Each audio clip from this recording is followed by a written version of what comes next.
Sociópatas, una historia de dolor.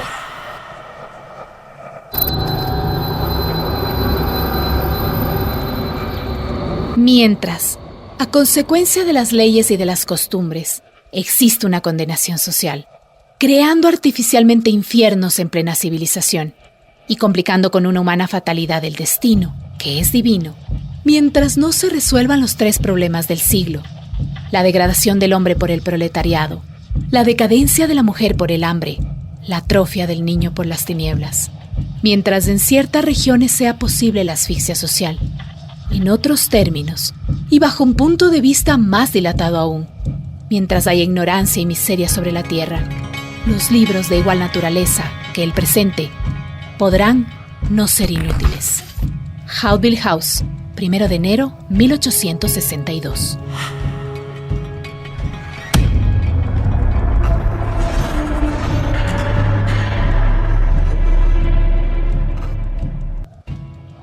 Max Weber decía que quien hace política aspira al poder como medio para la consecución de objetivos, ya sean idealistas o egoístas, o al poder por el poder, para gozar de ese sentimiento de prestigio. Lo cierto es que el poder puede convertirnos en demonio o en sacristán del bienestar común. El primer semestre de 2018 fue crucial para la seguridad y defensa de Ecuador. Una serie de sucesos se desataron: atentados terroristas, secuestros, enfrentamientos bélicos en frontera norte, el repliegue del narcotráfico, la firma del Acuerdo de Pereira, los fallidos diálogos por la paz en Colombia y la visita del vicepresidente de Estados Unidos a Ecuador, Mike Pence, facilitaron un giro de timón. La frontera alojó una serie de atentados y muertes inesperadas. 10 ciudadanos ecuatorianos perdieron la vida a partir de una guerra entre el Estado y grupos irregulares, asociados al Frente Oliver Sinisterra. El 26 de marzo de 2018, por primera vez en la historia, un equipo periodístico fue secuestrado y posteriormente asesinado. A ellos se sumaron 2 civiles y 5 miembros de las Fuerzas Armadas, quienes también perdieron su vida. Dijeron que cesaron los operativos para que la zona esté tranquila y puedan liberarlos. Ahora sabemos que eso fue falso, que ingresó una fuerza extranjera a través de la frontera al Ecuador y con ayuda de algunas unidades de la Policía Nacional hicieron acciones y operativos hacia la zona, hacia Colombia. ¿Quién autorizó esto? ¿Sabía de esto la presidenta de la Asamblea Nacional en su momento, el asambleísta Cabezas? ¿Sabía el presidente Moreno? ¿Sabía el exministro Navas? ¿Por qué la Fiscalía no quiere investigar estos lados? Hay mucha responsabilidad. Eso es lo que nosotros queremos que se investigue y se determine estas responsabilidades. ¿Por qué tuvo que intervenir el gobierno colombiano para la falsa liberación que se iba a dar el 28 de marzo, 2 días después, cuando hay el testimonio justamente de que ellos sí los iban a liberar? Pero interviene el gobierno colombiano para que se caiga la negociación. La pregunta es ¿por qué? ¿Estaban tal vez atados a un tratado internacional que les impedía negociar? ¿No querían que salgan con libertad por lo que yo dije anteriormente? Que habían de pronto agentes estatales involucrados en todos estos temas ilegales, permeados tanto en Colombia como Ecuador. Señor presidente Lenín Moreno, llevamos 8 días ya detenidos y como lo dijimos en el primer video, queremos en sus manos, en el gobierno ecuatoriano, están nuestras vidas. Solo queremos decirles que nos piden el intercambio de rehenes, de detenidos, los 3 detenidos que ellos piden por nuestras 3 vidas, es lo que ellos piden y está en sus manos, señor presidente, nuestra vida. Nuevamente le pedimos de favor que accedan al diálogo y que accedan a ese intercambio de detenidos cuanto antes. Estamos bien físicamente, pero ya emocionalmente ya no estamos desfalleciendo. La pena por todas aquellas muertes que puedan venir después de esta situación, pero creo que estamos claros de que nosotros no podemos tener un Estado arrinconado. Yo creo que el principio elemental de dignidad de un pueblo, de una ciudadanía, de un gobierno y de un Estado va bastante más allá que la vida de una o de unas pocas o algunas personas. En esa época operaban 12 grupos irregulares y tenían vínculos muy estrechos con los dos carteles de aquella época más fuertes que existían, el uno el cartel de Sinaloa y el otro Jalisco Nueva Generación. Y entonces se vaya simplemente contra este grupo de Huacho, que era el que comandaba, no tenía una explicación lógica, porque los 11 grupos restantes iban a seguir actuando como hasta el momento ha ocurrido. Y la militarización no resolvió el problema, porque un grave problema que existe ahí, por ejemplo, el caso de Mataje, es que no hay desarrollo económico, entonces no hay política social, entonces esa zona carece de educación, carece de salud, y lo que ha producido más bien es una salida de la población de esas zonas, un despoblamiento de la zona de frontera, con lo cual hoy día el tráfico es mucho más sencillo de lo que era antiguamente. En otras palabras, el narcotráfico hoy día es más fuerte en esa frontera y es más fuerte también desde el Ecuador hacia principalmente la cuenca del Pacífico, yendo por Centroamérica, México y a los Estados Unidos. La realidad de los sucesos sigue siendo un misterio. Y hasta la fecha, el fiscal subrogante Wilson Toainga, quien fue delegado por el Consejo de Participación Ciudadana y Control Social Transitorio de Julio César Trujillo, no ha culminado la investigación. Y la causa sigue abierta. Algunas dudas nos asaltan. ¿Por qué la explosión del coche bomba en el fuerte policial de San Lorenzo el 27 de enero de 2018 no tuvo víctimas mortales? A pesar de que el hecho ocurrió a la 1:45 de la madrugada, con un poderoso explosivo, tetanitrato de pentaeritritol, usado para la explotación minera, y el mismo que afectó a un 95% del fuerte policial, según la pericia del FBI. ¿Cómo ingresó el coche bomba al fuerte policial? Los peritos del FBI que investigaron el atentado fueron comandados por Christopher Rigopoulos, el mismo que estuvo al frente de las investigaciones por el ataque a las Torres Gemelas en Nueva York en 2001 y a las embajadas estadounidenses en Kenia y Tanzania en 1998. ¿Por qué se sentenció con tan solo 24 meses de prisión y una multa de $4,632 al escolta presidencial de Moreno por sus vínculos con el narcotráfico y el crimen organizado? Su captura se dio 2 días después del anuncio de la muerte de los periodistas de El Comercio, tras una comisión de servicios que cumplía en Lima, junto con Moreno. La confianza era tan estrecha que el sargento segundo de la Marina, Cristian Suárez, no solo se encargaba de dar seguridad al traslado de droga de la costa del Pacífico, sino también a Karina Moreno, hija del primer mandatario.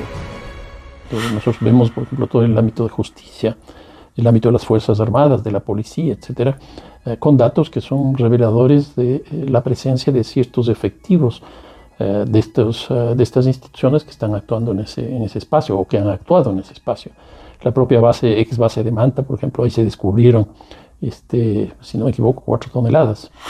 Un miembro de las Fuerzas Armadas era custodio de seguridad del presidente de la República. Otro que trasladaba narcóticos desde la frontera con Colombia hacia principalmente Guayaquil, muestra justamente esta situación. Y el caso de la justicia pues es exactamente igual, o sea, todo el problema carcelario que estamos viviendo probablemente se debe al hecho de que uno de los líderes más importantes de los choneros salió de una forma que al menos a la opinión pública no le pareció normal. Y al cabo de poco tiempo esta persona que salió de la cárcel pues fue asesinada y tuvimos ese gran conflicto dentro del sistema carcelario.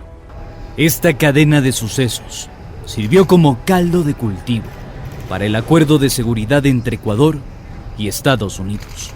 Y ya se comenzó en el mes de marzo, abril a tener complicaciones, a advertir otras decisiones que no se las discutía ni se las compartía. Como por ejemplo, ¿qué pasó ahí? Diálogos políticos, por ejemplo, con otros sectores, tensiones internas. Por ejemplo, la declaración del presidente Moreno, no me acuerdo qué fecha fue, luego de esta crisis tan penosa con los periodistas del diario El Comercio en la frontera norte, que creo que le desgastó mucho al gobierno. Pero luego de eso hubo una declaración un poco difícil bastante difícil acerca del poco control del gobierno anterior en la frontera norte. Y ahí vino la declaración del puente de Mataje que no va a ninguna parte. Y obviamente, no sé por qué, algunos de sus inmediatos pedían que salgamos a hacer vocería diciendo que no va ese puente a ninguna parte y que no ha habido ningún trabajo en la frontera norte. Algunos funcionarios cercanos. Entonces yo, por ejemplo, dije, si eso lo dicen, lo tienen que hacer ustedes. Yo fui ministro de Defensa, fui subsecretario de Defensa, fui ministro de Seguridad, y puedo testificar del esfuerzo enorme que hizo el Estado ecuatoriano y el gobierno de Correa. ¿Por qué no decirlo? En la frontera norte para garantizar soberanía. Imagínense hasta el hecho de haber hecho una carretera de primer orden con un puente también bastante bien construido que en el río Mataje, que separa a Ecuador de Colombia. Nosotros construimos una carretera con un puente que no va a ninguna parte. De los que ustedes han llegado aquí, ¿han visto un patrullero pasar? ¿Vieron un militar pasar? No. Ellos dicen estamos resguardando, estamos haciendo las cosas, pero ellos se enfocan en una sola parte, que es en el lado de Mataje. Si ustedes los encuentran, esta es la Y de Mataje, a unos ni 2 kilómetros, ahí están todos reunidos. Pero también sabemos que esos son conflictos internos entre la policía y las personas subversivas, se puede decir. Podemos decir que esto ha sido un crimen de Estado, que nos ha abandonado a la suerte de los que vivimos en la frontera.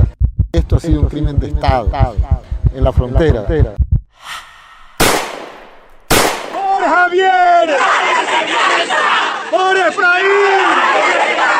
¡Por Efraín! ¡Por el Paúl!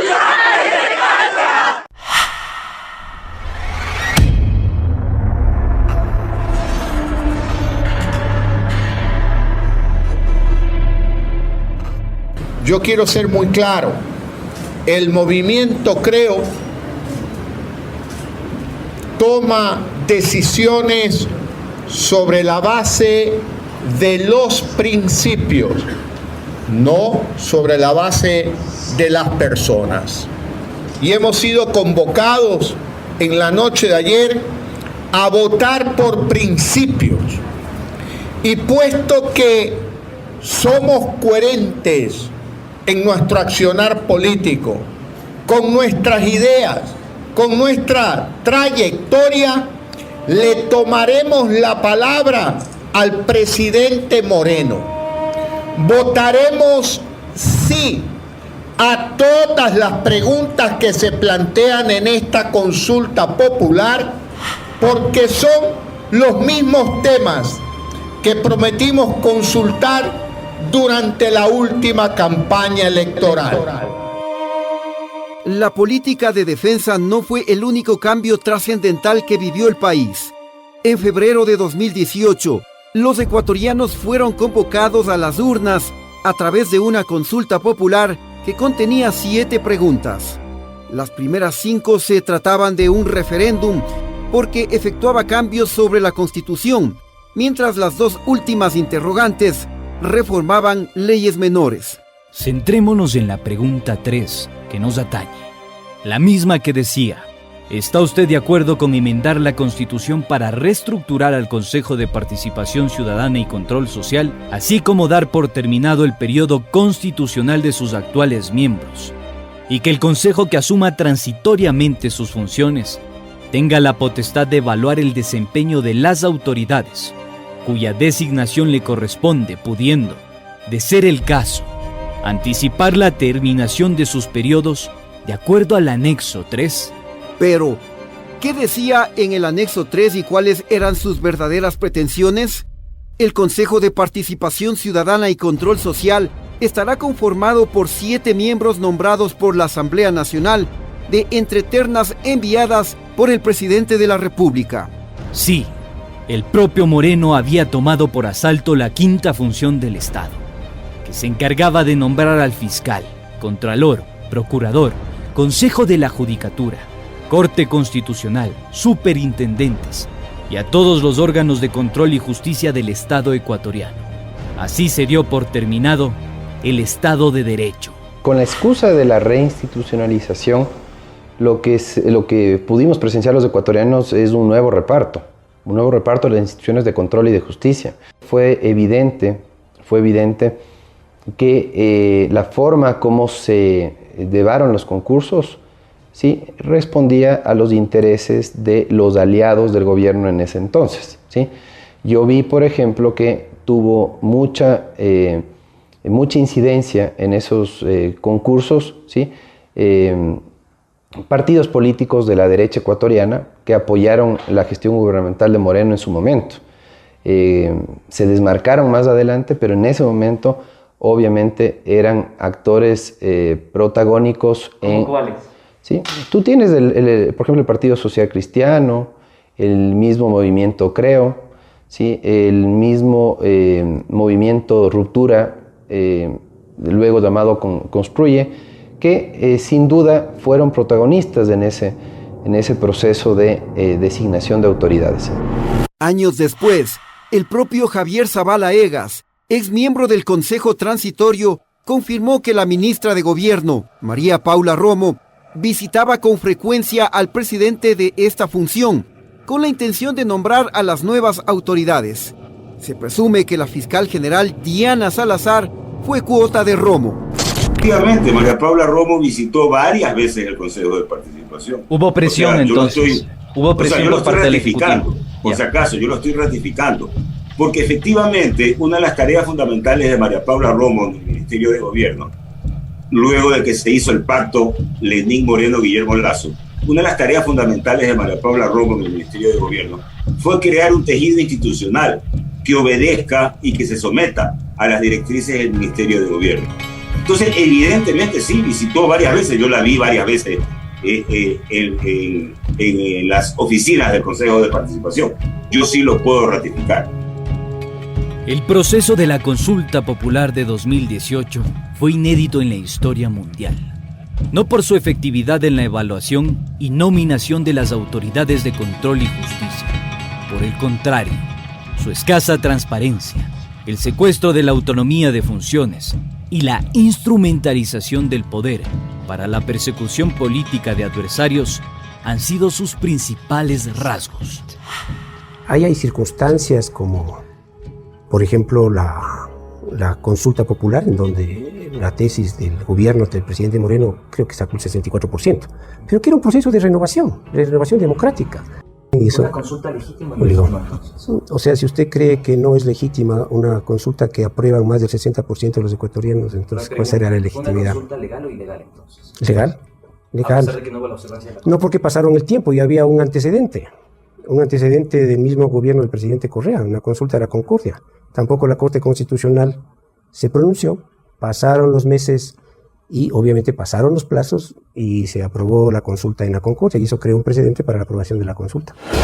El único miembro que no fue removido de su cargo, a pesar de ser nombrado ilegalmente, fue Pablo Celi de la Torre, ratificado por el Consejo Transitorio de Trujillo y hoy detenido por delincuencia organizada.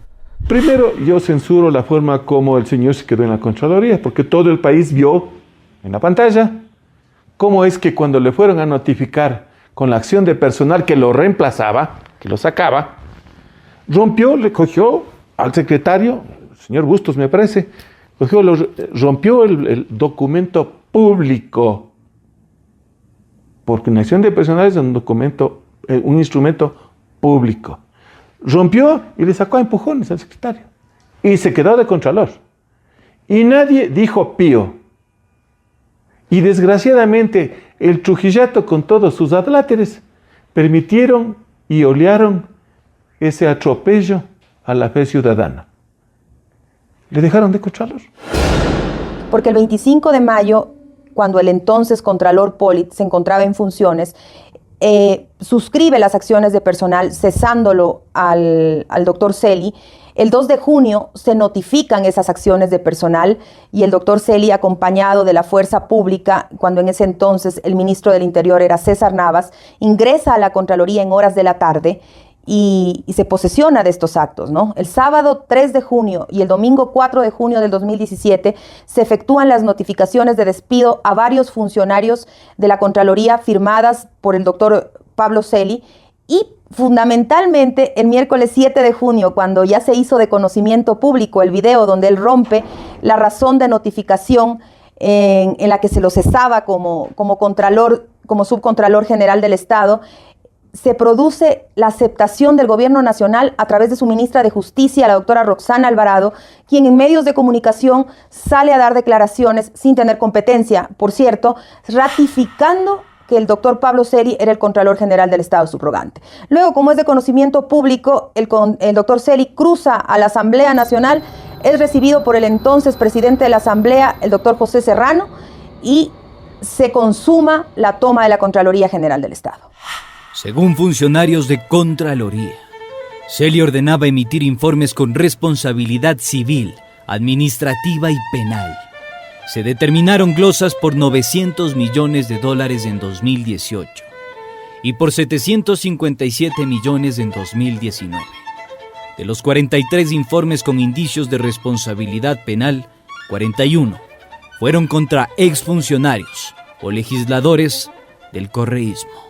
Se han discutido muchos informes descabellados, como tú los llamas, informes que no contaban con pruebas ni suficientes, ni competentes, ni pertinentes. Se me viene ahorita a la cabeza el informe de la Execon, donde permanecieron presos por el lapso de 90 días que duró la instrucción fiscal muchos exfuncionarios de esta entidad, para luego ser confirmada su inocencia por parte de la Fiscalía General del Estado, y esta aprehensión, esta detención, esta orden de prisión se dio basados en los indicios de responsabilidad penal practicados por la Contraloría General del Estado, que no fueron sustentados ni por los propios auditores en la audiencia de juicio. Celi favoreció a empresas privadas con el desvanecimiento de glosas, a la multinacional Claro por $112 millones, a la constructora Hidalgo e Hidalgo por 25 millones, a Petrochina y a altos funcionarios de Petroecuador por 39 millones y a Seguros Confianza por $1.5 millones. Esta red de corrupción, como la llaman muchos en medios de comunicación, se ha venido institucionalizando a través de funcionarios públicos, lamentablemente, porque esto no podía hacerse, no podía realizarse sin el consentimiento o la ayuda de muchos directores de la Contraloría General, muchos directores que ayudaron o coadyuvaron al perjuicio al Estado, porque el desvanecimiento de una glosa, producto de un informe de examen especial, no es más que perjuicio para el Estado ecuatoriano, ¿no? Toda persecución tiene un andamiaje, una estructura, un modus operandi. El único funcionario que no fue cesado ni evaluado por Julio César Trujillo forjó exámenes especiales para perseguir a correístas. Los posicionó en el discurso mediático de la prensa y los cocinó al fuego lento de la justicia. Inclusive la misma Odebrecht no fue mencionada y no fue procesada, pese a que no existe en Brasil una sentencia, sino un acuerdo de cooperación eficaz. Entonces, según eso, debieron haberle procesado aquí y debieron haberles procesado a otros constructores, a otros políticos, al esposo de una de las colaboradoras eficaces que recibió directamente en las cuentas de él y del Colegio de Abogados, recibió dinero y lo dio curso y lo dio uso, ¿no es cierto? Entonces, siempre ha habido en este último periodo una selectividad en el procesamiento, ¿no es cierto? No, porque el lawfare se detiene en cierto momento cuando ya dentro del proceso hay el imperio, hay la necesidad de probar los hechos afirmados. Pero aquí no se detuvieron. Los datos nos indican, los datos de medios de comunicación, gráficos y audiovisuales de todo el país, dan cuenta de que lo que se instrumentó desde más o menos el año 2015, fue primero la deslegitimación absoluta de los órganos de control del Estado, de la Fiscalía, de la Contraloría, de la Consejo de Participación Ciudadana, Consejo Nacional Electoral, incluso la Corte Constitucional. Todo lo actuado a partir del año más o menos 2015 era negativizado sistemáticamente desde las páginas editoriales, en la superficie redaccional de los medios de comunicación y también por parte de actores políticos que se convertían en noticia al respecto. Esta es la primera parte, es decir, la preparación del clima de opinión negativo respecto de la institucionalidad de control del Estado. Posteriormente, el país conoce y el mundo entero que lo que se hizo fue, a partir de la consulta popular, justamente cooptar esos órganos y poner gente afín al que sería el gobierno de Lenín Moreno y a los grandes intereses que este gobierno representa. El general de la Fuerza Aérea de los Estados Unidos, Charles Dunlap, le adjudicó la terminología de métodos de guerra no convencionales. Los grandes medios de comunicación, la oligarquía, la justicia y los gobiernos neoliberales empezaron a sincronizar su venganza contra los gobiernos progresistas de la región. La USAID se convirtió en uno de los principales proveedores de asesoría para la reforma de los aparatos jurídicos en América Latina, y el Departamento de Justicia estadounidense estrechó vínculos con los poderes judiciales de la región en pos de una supuesta lucha anticorrupción. De parte de este gobierno amigo que es los Estados Unidos, con el cual hemos refrescado nuestras relaciones de manera muy positiva en varios aspectos, por ejemplo, como la USAID. Ya estaremos atentos pues, a que esta importante entidad de ayuda, de auxilio a nuestros países, pues tenga los proyectos necesarios para poder sacarlos adelante. Hay un pendrive, por ejemplo, que se secuestró de un allanamiento que se le hizo a un asesor de Abal Medina, que era un funcionario de ella, que habla de una campaña sucia y que habla del proceso del dinero que llegaba también hasta Cristina, en donde está mencionada Cristina, ¿sí o no, Dalbón? No, no está mencionada Cristina, no está Cristina involucrada en esta historia. Quédate tranquila que estuviera involucrada, estaríamos preocupados. Gregorio, pregunta Sí. que te hago. Sí. ¿Tenés una casa y vivís en otra? ¿Qué quiere decir eso? No sé, hacémela. Te la hago así. Ponele que vos vivís en un departamento, no sé dónde vivís, no lo digas tampoco. No sé, vivís en un departamento en Caballito y alquilás una casa que tenés en Recoleta. No la alquilás, la tenés vacía. O la tenés vacía. ¿Me puedes explicar cómo no sabés que durante 50 oportunidades, 3 mismos autos con 3 mismas personas iban a dejar bolsos con plata entre las 8 y las 9 de la noche durante 4 años en tu casa siendo presidente de la nación? Con todo respeto, Gregorio, o sos corrupta, te entiendo, o sos corrupta o sos boluda, una de dos. Estás hablando de Cristina Fernández de No, Kirchner. Gregorio, o sos corrupto o sos boluda. El proceso contra el expresidente Lula es inusual por el simple hecho de tener como objetivo, como acusado, al expresidente, que nunca sucedió en Brasil. Además de una operación contra la corrupción del tamaño de Lava Jato, que ha tenido éxito y ha llevado a algunos presos a la cárcel, ¿no? De hecho, nunca había sucedido en el país, por lo que es un cambio radical, porque Brasil ya ha visto muchas acusaciones, muchas investigaciones sobre corrupción enterradas. Años más tarde, la verdad salió a la luz. Se conoció de los vínculos de la justicia con el gobierno de turno.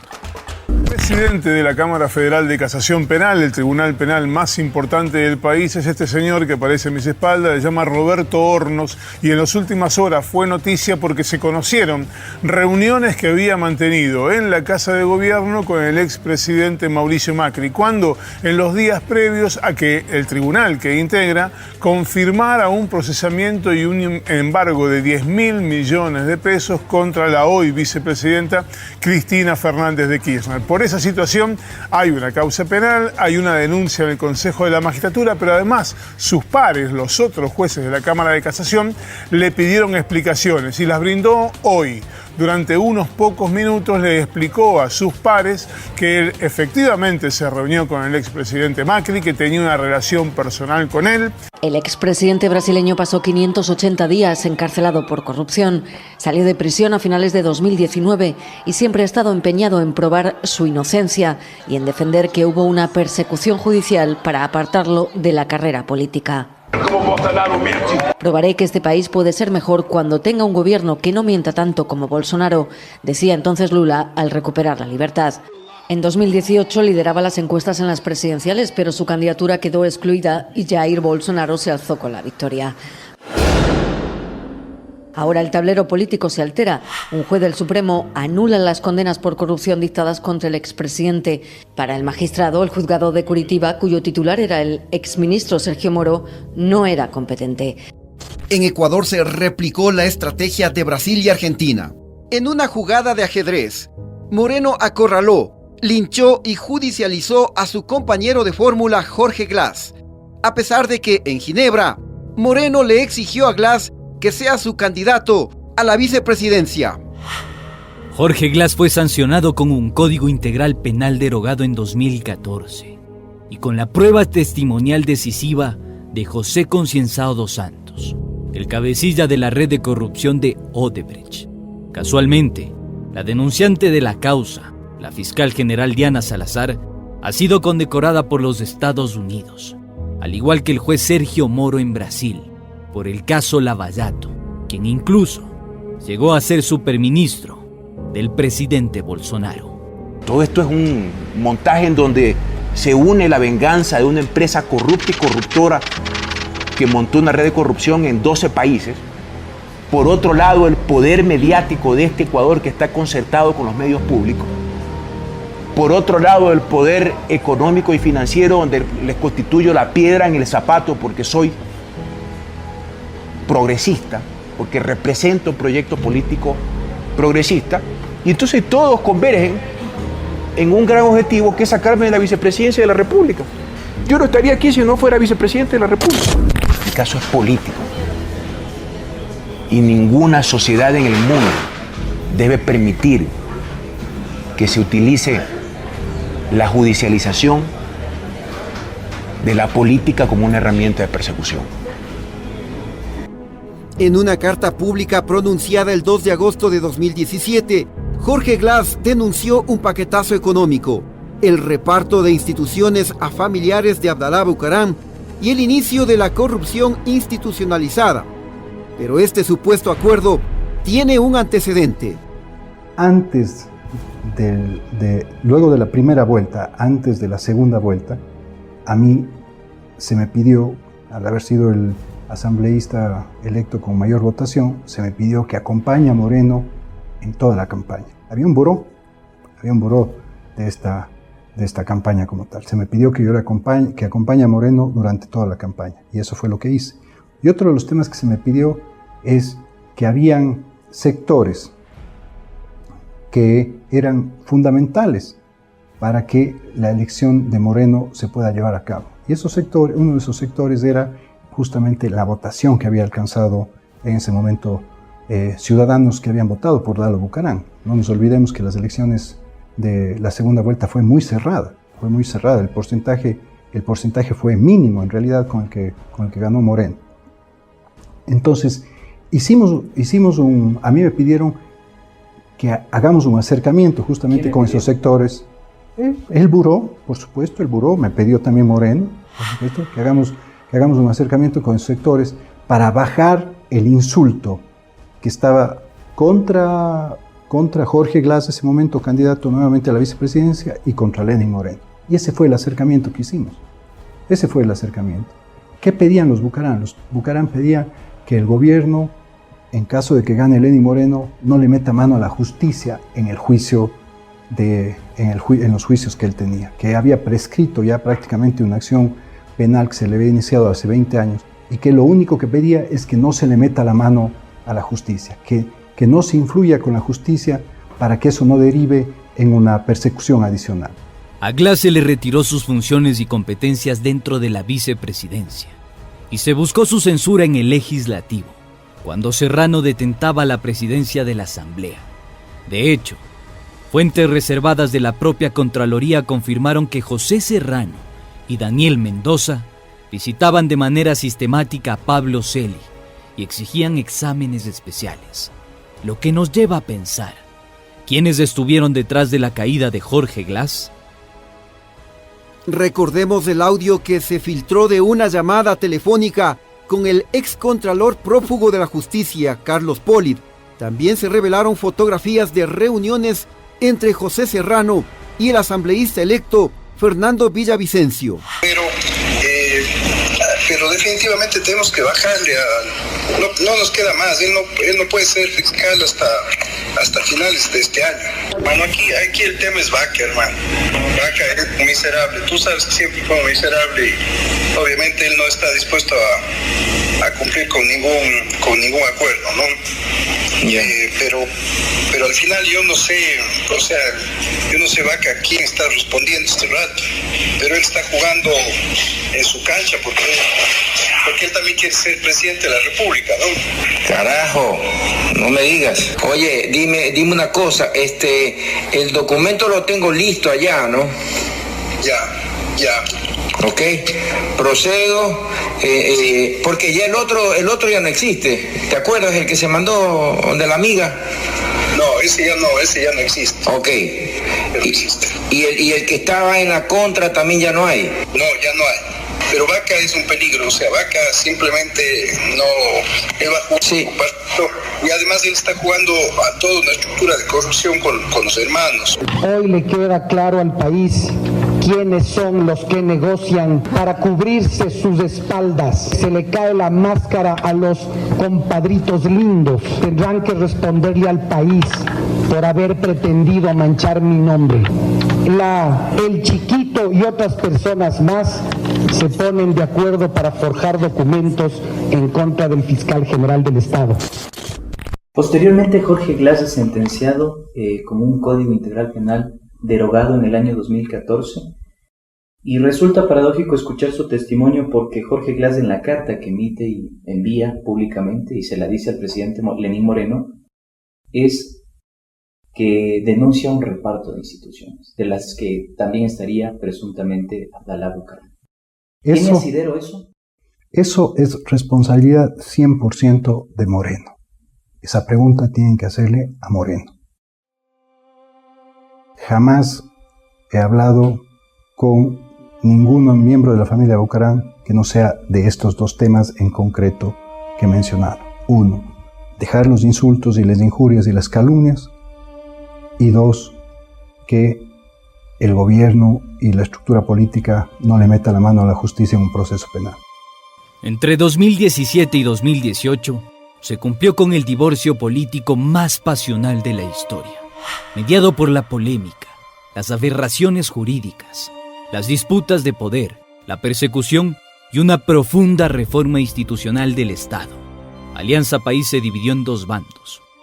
47 legisladores se quedaron con Moreno y 23 parlamentarios decidieron respaldar a Correa y Jorge Glas.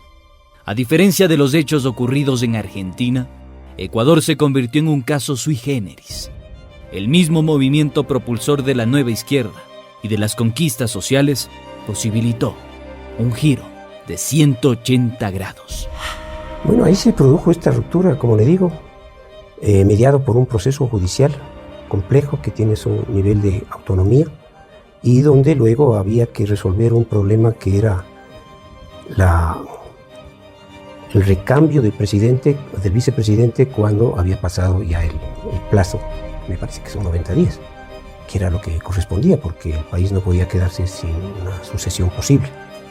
Esto había que formalizar. Usted concordará conmigo en que había que formalizar los temas, ¿no? ¿Pero no le parece que hay otra intención, otro objetivo detrás? Digo... Yo no creo.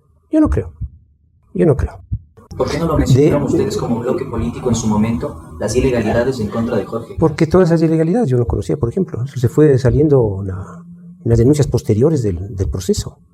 El discurso nuestro siempre fue la autonomía, el respeto a la autonomía y la exigencia de que en todos los procesos judiciales se mantenga la mayor objetividad y la presunción de inocencia. Nosotros siempre decimos que este es un proceso judicial, ¿sí? Yo no le puedo afirmar en uno o en otro sentido qué debilidad tendrá un proceso, yo no soy abogado. Son 10 años, decía, de haber sido testigos de la construcción de caminos, de puentes, puertos y aeropuertos, de proyectos multipropósito. 10 años de la recuperación de la autoestima, el orgullo y el sentido de pertenencia de los ecuatorianos.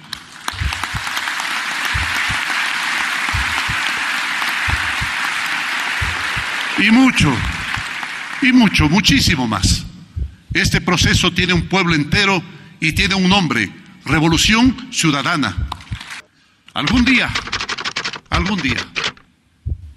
y óigaseme bien, podremos contar, narrar con orgullo a nuestros hijos y nietos, decirles que fuimos testigos presenciales de esa leyenda, más aún que con tesón fuimos parte de ella, que al igual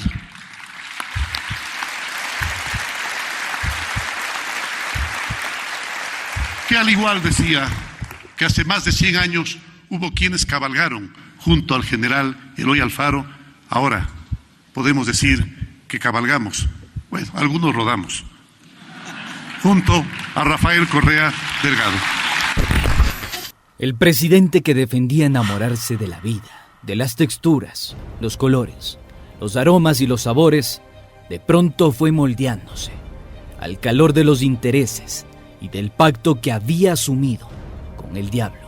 Su revés político consternó a propios y extraños.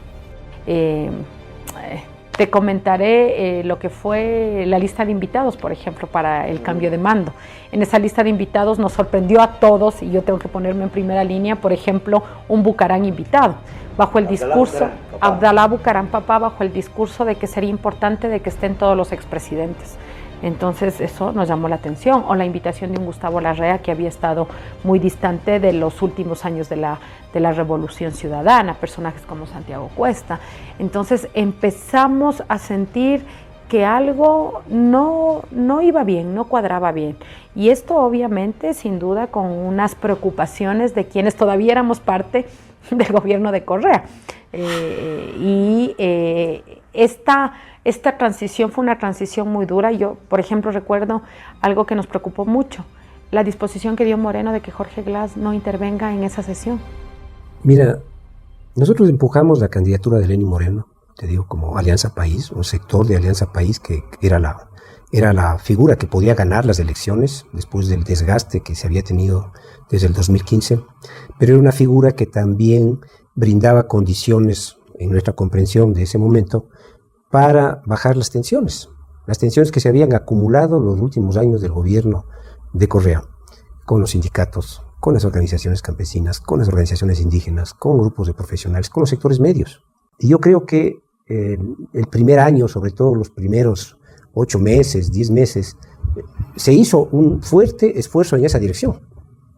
Pero para terminado ese año ya era totalmente otro gabinete, otro gobierno, otro personaje el que podemos tener ahí.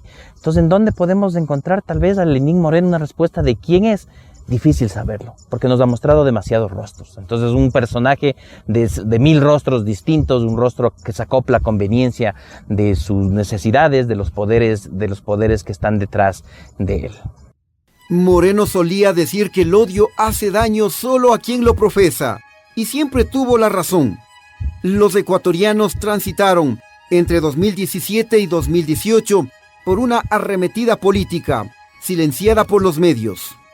Anticorreístas, poderes financieros y cacicazgos locales secuestraron al gobierno. Entonces, sinceramente, nadie sabía cuál era el círculo real de toma de decisiones, porque se podía discutir mucho y tomar unas decisiones en un lugar llamado el Buró, y luego había un buró ampliado, y luego había una reunión de fin de semana en Guayaquil, pues todos los fines de semana se viajaba a Guayaquil el presidente de la República, donde su familia, pero en esos fines de semana tenía una serie de reuniones, sobre todo en Guayaquil.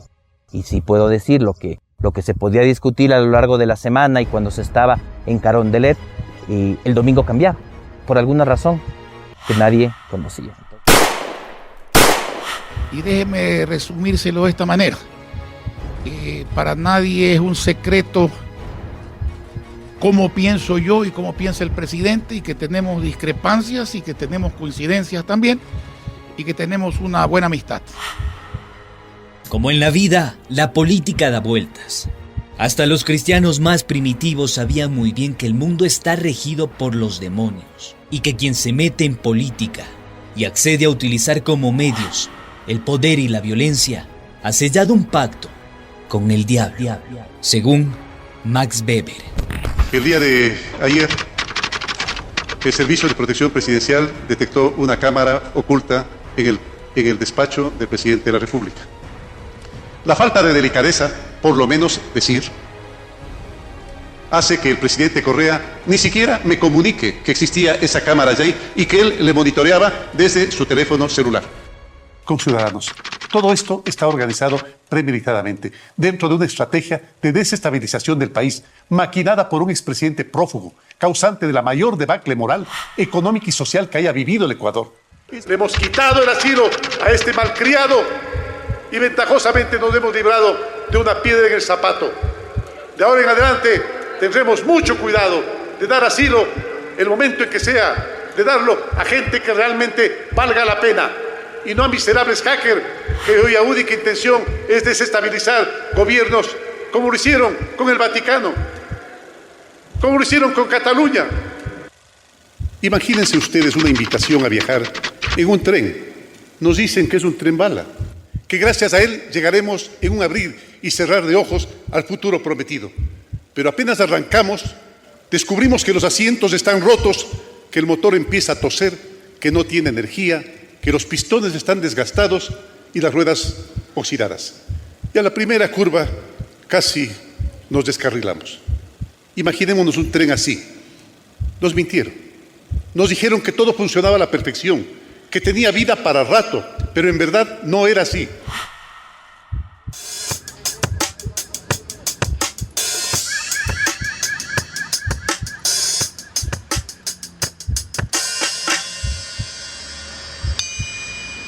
Por esta plaza transitaban los chaperones con rumbo al Palacio de Carondelet. El chaperón no solo se encargaba de cuidar la buena conducta y el roce social de Moreno. Tenía a su cargo una estrategia política y mediática que permitiría el entierro de Correa. Gustavo Larrea, Rosángela Adún, Julio Bueno, Iván Cruz y Andrés Michelena forjaron la primera mesa redonda donde se tomaban las decisiones del más alto nivel. Exfuncionarios del régimen confesaron que el autor material de la consulta popular de 2018 fue Gustavo Larrea. El mismo que mantuvo reuniones con el consejero político de la Embajada de Estados Unidos, Timothy Peltier, en abril de 2016. Fuentes reservadas confirmaron que Rosángela y Gustavo recibían la visita de funcionarios de la Embajada de Estados Unidos. En un reconocido restaurante de Quito, el político opositor Gustavo Larrea habría mantenido una reunión con personal de la Embajada de Estados Unidos. Al término de la cita, Larrea negó el encuentro, mientras que personal de la sede diplomática sí admitió la reunión. ¿Estaban reunidos con funcionarios de la Embajada? No, están equivocados. ¿Seguro? Seguro. ¿Estaban reunidos con los hermanos Larrea? Bueno, sí. Estamos aquí a hablar con todas partes de la población. Este es un año electoral en Ecuador, en los Estados Unidos también. Y estamos hablando con cada parte de la sociedad y del lado político en Ecuador. El gobierno de Moreno y sus aliados forjaron un autosabotaje que entró en vigencia desde el inicio de su gestión. El proyecto político era una hidra de Lerna, razón por la que el gobierno necesitaba decapitar una de sus cabezas. Era imposible la convivencia de funcionarios que responden a un régimen progresista con otros que forman parte de un modelo neoliberal. El exministro de Economía y Finanzas, Carlos de la Torre, confiesa que la mesa siempre estuvo servida. a diciembre de 2017 teníamos un crecimiento del PIB positivo de 2.4%, habíamos alcanzado el mínimo histórico de pobreza de 21.5%, el riesgo país había bajado a 430 puntos y hasta el propio Fondo Monetario Internacional, cuando sus funcionarios estuvieron aquí en el Ecuador, manifestaron textualmente sorpresa por la rápida recuperación y crecimiento de la economía ecuatoriana. Moreno hace la declaración de que la mesa no estaba servida. A mí nunca se me consultó en ese sentido. Moreno conocía ya para ese momento las cifras exactas de endeudamiento, las cifras de crecimiento económico, cifras monetarias, financieras, etc. Y al hacer esa declaración nos afecta como país en la estrategia internacional orientada justamente a consolidar una imagen positiva de la economía nacional, que eso redundaría en costos de financiamiento más bajos hacia futuro. Moreno se reunía a la par con supuestos analistas económicos, decanos de universidades de élite y referentes de opinión que pululaban en los medios de comunicación comerciales. De esa clase de analistas que defienden la acumulación de la riqueza, el salvataje bancario y la autorregulación de la banca. A mí me sorprendió un par de veces cuando asistí a reuniones en Carondelet ver salir a determinados actores de la derecha que ahora fungen como analistas económicos y que algunos de ellos incluso llegaron a participar recientemente directamente en el gobierno. Yo les veía salir del despacho del presidente, cosa que a mí me llamaba la atención porque pensaba que hasta por un gesto de delicadeza, si yo era el ministro de Economía y Finanzas, en una reunión con actores económicos, debería estar yo presente al menos para escuchar qué es lo que se estaba planteando en esas reuniones. ¿Quiénes eran estos actores?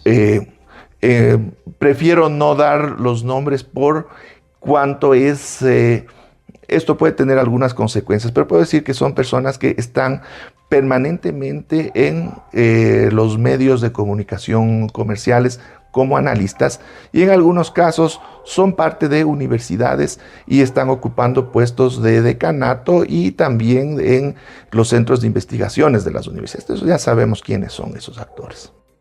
Así como el país necesita de electricistas, albañiles, médicos y profesionales en las diferentes ramas, siempre es necesario un fontanero, aquel personaje indispensable que destapa, limpia las cañerías y los residuos fecales.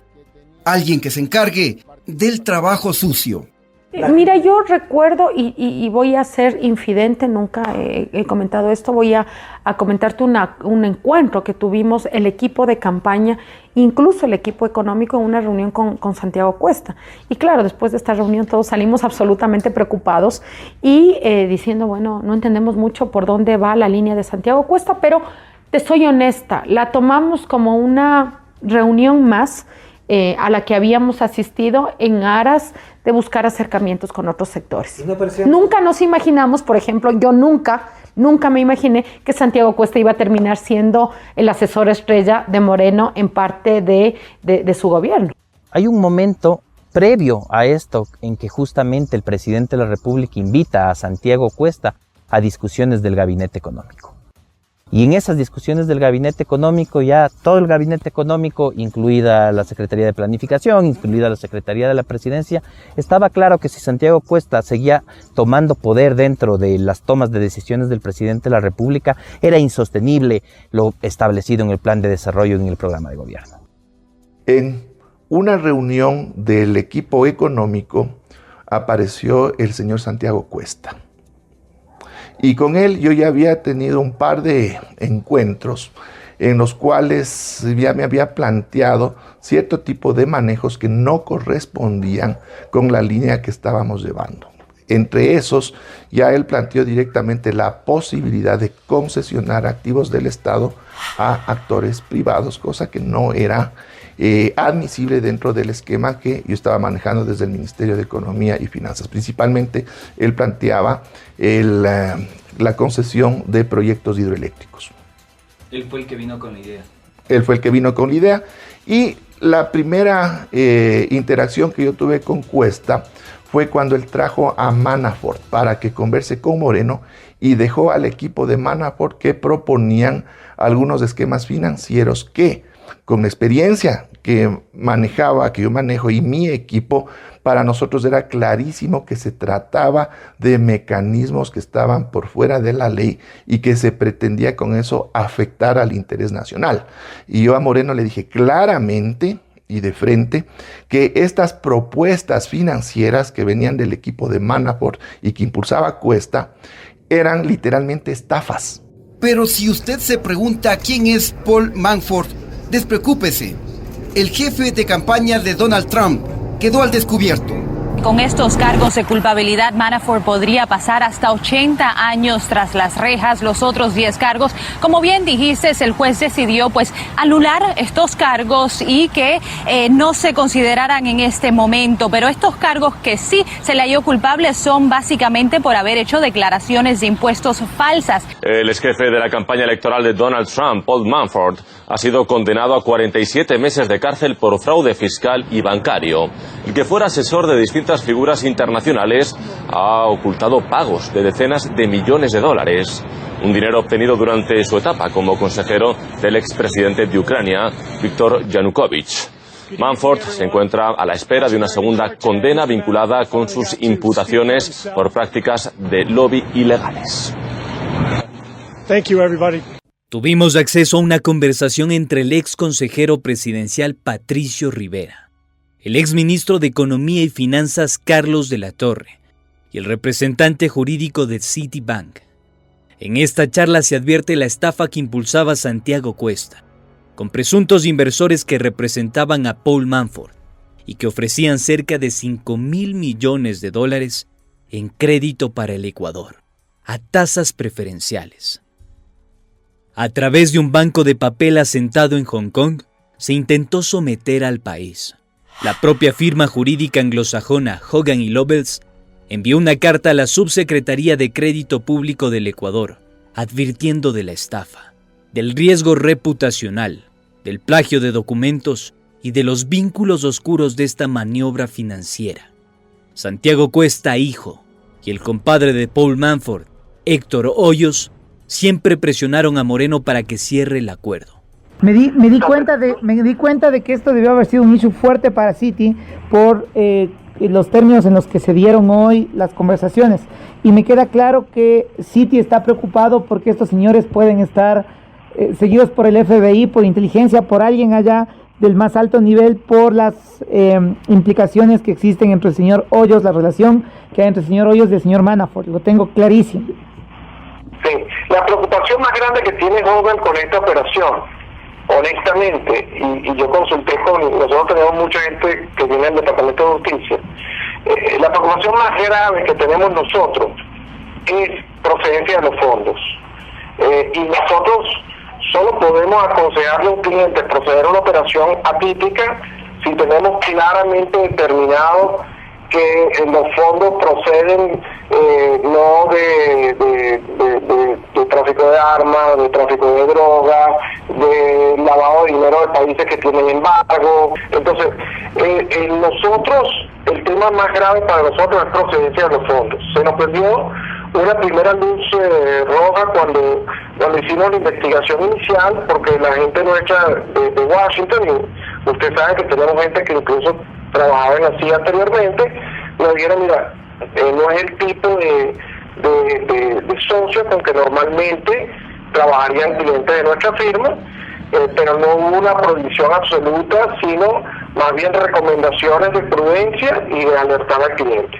Los caballeros de la mesa redonda, encabezados por Santiago Cuesta, dieron la directriz de limpiar el rastro de funcionarios infiltrados y afines al expresidente o al progresismo.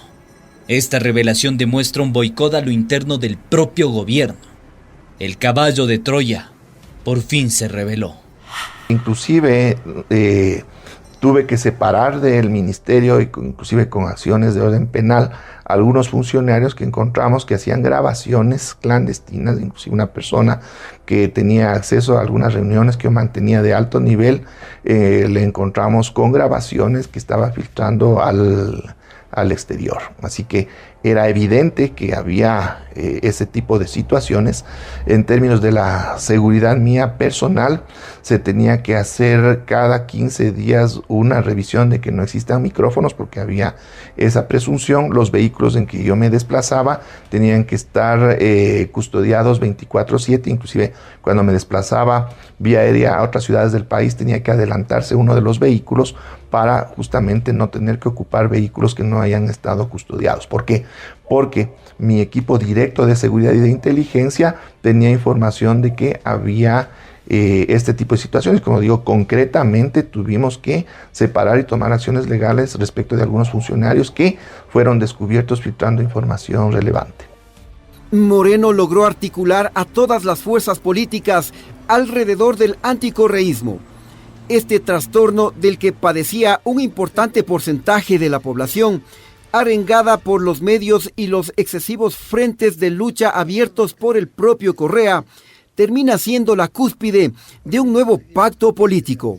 Los cambios políticos, los giros políticos se dieron después de la consulta y comenzó con la presencia de algunas personas que no eran conocidas, como por ejemplo Santiago Cuesta, que aparecía como asesor personal del presidente, que comenzó a intervenir en algunos espacios que llamaron la atención, comenzaron a disminuir los espacios de discusión y luego pues ya yo diría desde el mes de abril, mayo, comenzó un proceso de recambio y de giro político.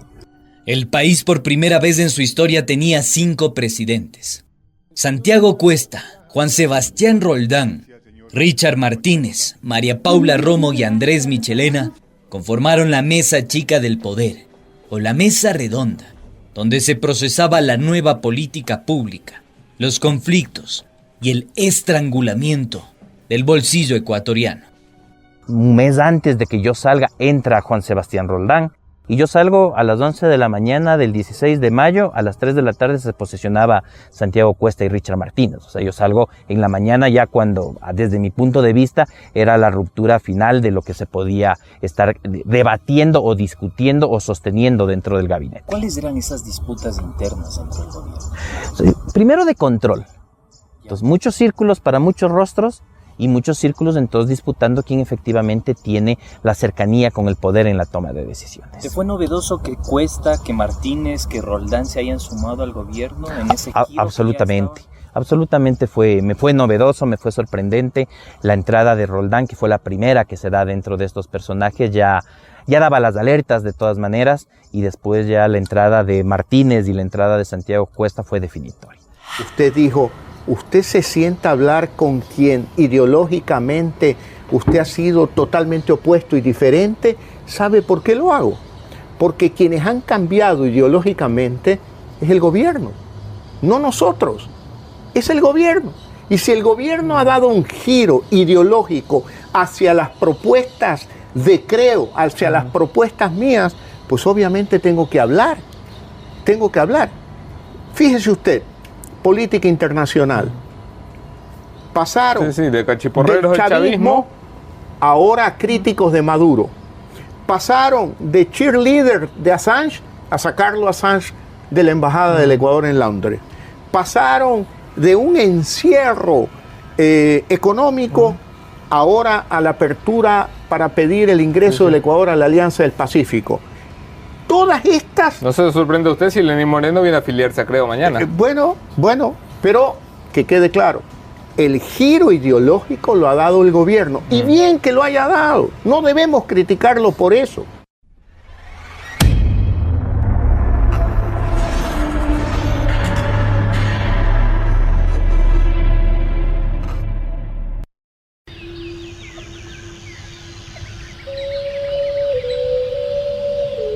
El sentimiento de impotencia es grande. Creo que se aumenta con cada día que pasa, al ver que no se puede salvar, al tratar de elegir quién fallece, quién muere, a quién le das un ventilador, a quién no. Somos humanos y vemos fallecer decenas de pacientes frente a nosotros. No nos quieren entregar a nuestros familiares, los quieren llevar a una fosa común, enterrarlos como perros, no es así. Nadie hace nada. Nadie hace nada, están pudriéndose sin siquiera poder decirle un adiós. Ayúdenos, por favor.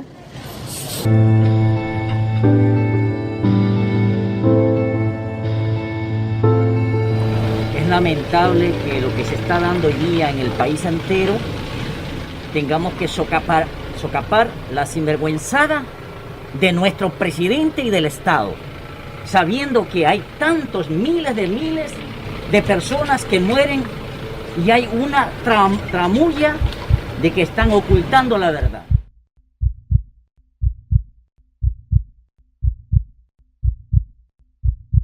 Su rostro diáfano, actitud franca y sonrisa impostada son particularidades de un personaje inédito en la historia. ¿Quién fue Lenín Moreno? ¿El presidente de la mano tendida, del diálogo o el capitán de un barco que extravió la brújula? Mientras yo pagaba, a él ya le asaltaron. Yo no veía porque estaba de espaldas pagando y él le entregó la llave del carro. Y cuando yo me di la vuelta y un asaltante ya estaba en el volante y el otro le disparaba, ese era mi esposo. Él caía al piso y prendían el carro. Entonces yo le avancé a jalar para que no pasen el carro por encima. Realmente no sé cuál sea la versión de la señora esposa, pero en todo caso, este local de panadería era mi propiedad. Este local lo inauguramos nosotros en el mes de noviembre del año 97. Este hecho sucedió pocos meses después, a finales de febrero o inicios del mes de marzo del año 98, ¿sí? Un fin de semana. Entonces recuerdo que esa noche pues ingresó una pareja, como cualquier otra persona más, ingresó. Personalmente yo le atendí porque ya estábamos por cerrar el local, personalmente yo le atendí y me llamó la atención a mí que en vez de recibirme el vuelto, me dio la mano el señor. Entonces hubo un poco de confusión y en ese momento ingresaron dos personas y le cogieron por la parte de atrás y le sacaron abruptamente. ¿Okay? Evidentemente en ese momento ya se escuchó una alteración de voces, malas palabras, gritos. Estos atacantes estaban pidiéndole que abra la puerta. La señora del presidente, pues la señora que la acompañaba, estaba parada en este sitio de la puerta y gritando e implorando, pidiendo que no le hagan daño, que el carro no tiene alarma, que no se preocupen. Efectivamente el carro no tenía ningún tipo de alarma. A nosotros nos regresaban a ver la persona que tenía la pistola y yo me tenía que esconder tras de esta columna. Entonces yo me escondía tras la columna y en ocasiones yo podía sacar la cabeza para ver qué es lo que pasaba. Entonces el atacante le tenía agarrado por el brazo, pegado hacia la puerta posterior del auto, pidiéndole, gritándole el tema de las llaves. Y en ese momento se escuchó la detonación. Como el señor quedó botado en el piso, como yo pensé que le golpearon en la pierna, y cuando yo me acerco a decirle, señor, o sea, a ayudar a levantar, me dice, ayúdeme, no siento mis piernas, me han disparado en la espalda, En marzo de 1998, Lenín Moreno recibe una noticia difícil de procesar. El disparo en su columna le seccionó la médula en dos partes y lo dejó parapléjico de por vida. Tras 4 años de fuertes e intensos dolores, Moreno se resguardó en el humor, con el afán de combatir su invalidez y reprimir el profundo resentimiento que padecía. Que tuve la oportunidad de ver cómo se trataba con sus familiares, con su esposa, con sus hijas. Era una persona completamente distinta, completamente, no sé, grosera. Él trata a las personas que están en su entorno cercano, ¿no? En su entorno cercano, él trata con mucho despotismo a las personas de su entorno cercano, con mucha grosería, muy áspero para tratar, grosero. Suele ocupar términos un poco fuertes, palabras un poco fuertes, carajo, o terminología de ese tipo. Y siempre pasa, me imagino que es por la cuestión de su enfermedad, ¿no? Siempre pasa de un genio bastante irritable. Su propia seguridad presidencial, o guardia pretoriana, como solía decirlos, ha detallado su roce social, los conflictos familiares como vicepresidente y un padecimiento físico que reveló su desprecio por el otro. Su familia como que también en ese entonces no era muy preocupada por él, porque en varias ocasiones le dejaron solo en el apartamento y nos tocó irle a buscar a su asistente, a la Rita, para que le atienda, porque él era completamente desvalido en su apartamento, o sea, no tenía cómo ni siquiera hacer sus necesidades básicas.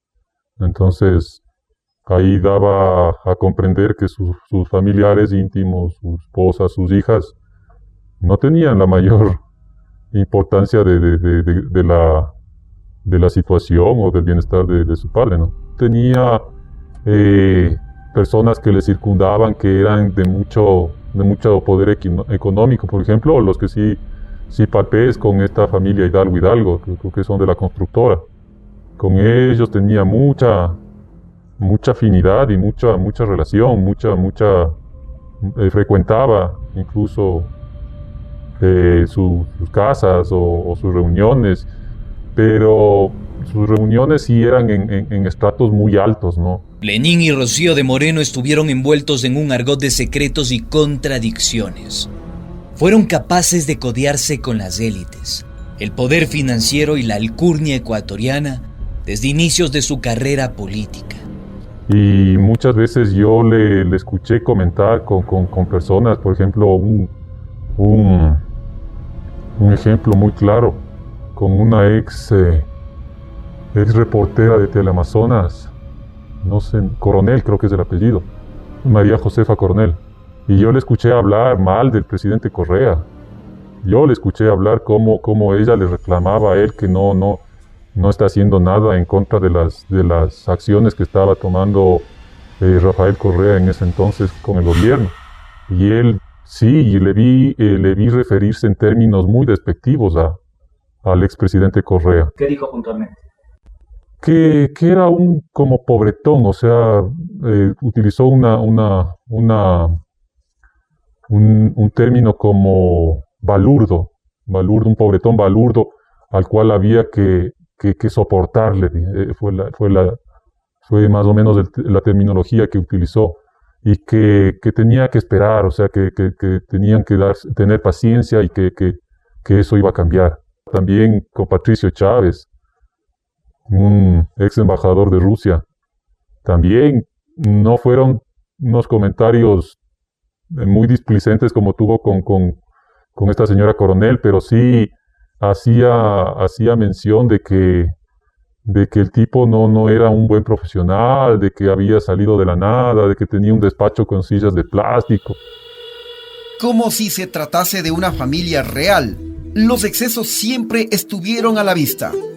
Largas noches de bohemia, giras internacionales sin horizonte político, reservas en suites reales en los hoteles más caros del mundo y una vida ostentosa a partir del erario público. Por ejemplo, siempre que salían buscaban los lugares más costosos, ¿no? O sea, buscaban las suites más caras de los hoteles más emblemáticos de X lugar. Qué sé yo, una suite costaba a la noche unos $5,000, porque eran las suites más exclusivas de hoteles exclusivos. Todos los sitios que visitaban en varios países, que les encantaba mantener las giras, pues siempre iban a sitios lo más exclusivos que había en ese lugar. Y aparte de eso, o sea, los viajes que se realizaban no tenían mayor justificación. Aquel niño que nació en la profunda Amazonía y se desplazaba en canoa para ir a la escuela, de pronto perdió el norte, se convirtió en el hombre de la autoayuda, de los delirios, de las apariencias. Su vagancia. Me imagino que debe ser origen de su enfermedad, no sé cómo sería antes de cuando tenía todas sus facultades. Pero para mí era irritante que por ejemplo, la jornada empezaba desde las 10, 11 de la mañana. Su jornada salía en pijamado todavía tipo 10 de la mañana a ver qué tenía que hacer. Posterior a eso, se dirigía a su despacho y iba a una siesta. Llegaba a una siesta. Después almorzaba, otra vez se iba a descansar y posterior a eso hacía, qué sé yo, no sé qué actividad de unos 30, 40 minutos y ya estaba saliendo a partir de las 16 horas. De las 16 horas ya regresaba a su departamento. Pero bueno, era comprensible por su enfermedad. pero salía a las 20 horas, 21 horas, a alguna cena, una reunión social con sus amigos y se mandaba hasta las 2, 3 de la mañana. El 6 de febrero de 1997, el expresidente Abdalá Bucaram es destituido por incapacidad mental. El Congreso Nacional apeló al artículo 100 de la Constitución de la época y censuró al exmandatario. Más allá de la aberración jurídica en su contra, sus excesos y actos de corrupción nunca fueron explicados, y mucho menos sancionados, lo que nos lleva a pensar, ¿estamos frente a una nueva forma de incapacidad en el ejercicio de gobierno? ¿O se trata de una sociopatía institucional al servicio del poder? Ahí podemos nosotros observar como sistema social, como poder gubernamental, una serie de comportamientos, llamémoslo así, que se acercan más o nos aproximamos a entender que esos gobiernos o este sistema se acerca más a una condición sociopática o disocial, como usualmente podemos encontrar en comportamientos individuales relacionados ya con sistemas sociales. Por eso es que todas las decisiones tomadas en el gobierno son ilegales, pues son inconstitucionales. Y a partir de esa ruptura con la ley, ¿sí?, se allana lo que nosotros llamamos un narcisismo destructivo, es decir, imponer su ley por sobre una ley que protege a los demás, y hacer un proceso de selección. Entonces, utilizan, ¿no es cierto?, unas estrategias discursivas en las que, a través de eufemismos, como por ejemplo ley humanitaria, que a todas luces dice, chévere, una ley humanitaria nos va a proteger. En realidad lo que dice es proteger los capitales, proteger al empresariado y proteger por sobre todo al empresariado financiero. Ecuatorianos, durante esta crisis sanitaria hemos hecho lo correcto, con seriedad, con oportunidad y con inmenso amor por la vida de cada uno de ustedes.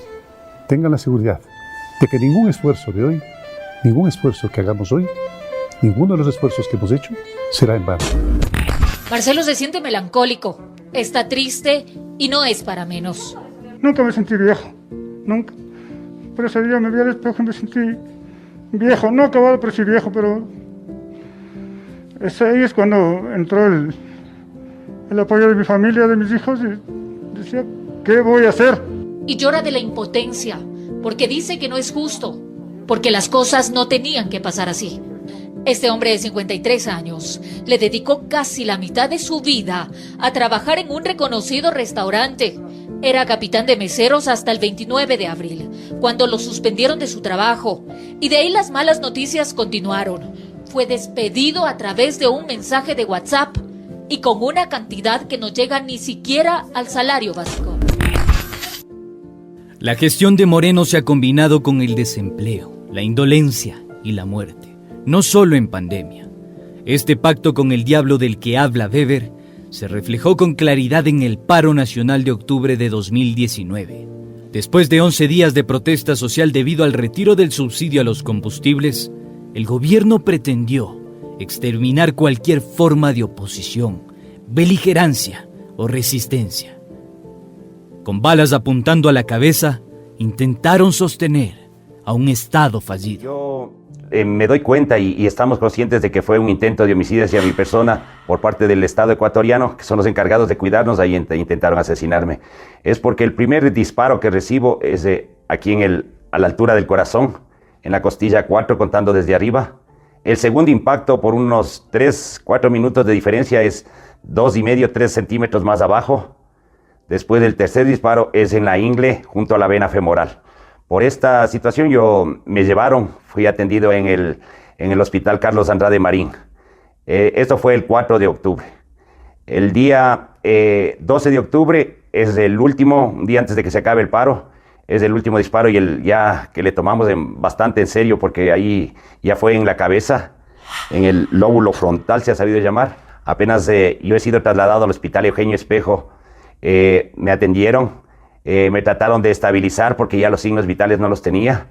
Cada rato me pasaban gritando. Yo cuando quería cerrar los ojos, Julio, quédese aquí, pero bueno, después la operación que me hizo este neurocirujano, ha sido el nombre de la profesión del doctor, él procede a limpiarme los huesos que han entrado adentro del cerebro con las esquilas del proyectil, el cuero cabelludo y los pelos, porque el médico le ha dicho a mi hija, pues la que estaba acompañándome ahí, que si es que él deja un solo pelo adentro del cerebro podía ser una cosa muy grave, muy complicada, y que él le anticipaba a mi hija que él no garantizaba nada, él iba a hacer todo lo que tiene él de conocimientos, iba a poner ahí, pero que no garantizaba nada porque de acuerdo a los estudios que él tiene, yo iba a quedar sin habla, sin vista y sin poder moverme.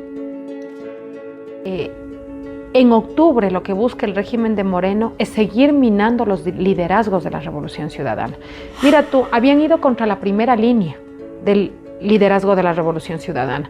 Correa fuera del país, Jorge Glass detenido, Ricardo Patiño ya asilado en México, y irrumpimos una siguiente línea de liderazgo conjuntamente con Virgilio Hernández, con Gabriela Rivadeneira, con Pavel Muñoz, que hicimos un frente para darle voz a este pueblo que rechazaba el régimen de Moreno y también darle voz a la Revolución Ciudadana. Entonces ahí también hay una jugada estratégica del régimen de Moreno. El perseguir a actores como Gabriela Rivadeneira, Soledad Buendía, que eran actores claves desde la Asamblea, que termina en su salida hacia México, el encarcelamiento de Virgilio Hernández y de Paola Pavón. Lo que buscaban era ir también sobre esta segunda línea de liderazgo para evitar que la Revolución Ciudadana pueda recomponerse tal como sucedió.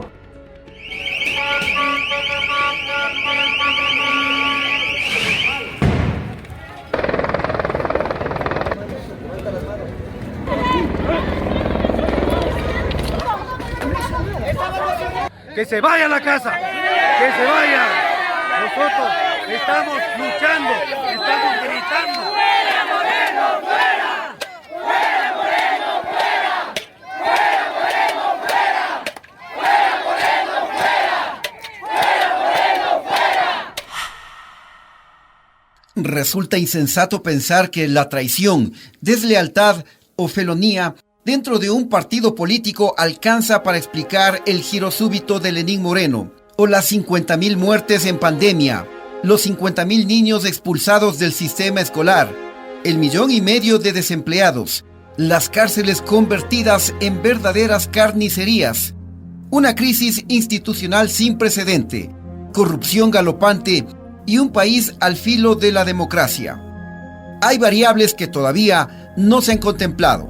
Una de las primeras características de lo disocial, o una característica del trastorno, llamémosle así, disocial, o de la sociopatía, como le dicen muchos de ellos, es la incapacidad de remordimiento frente al dolor que provoca otro.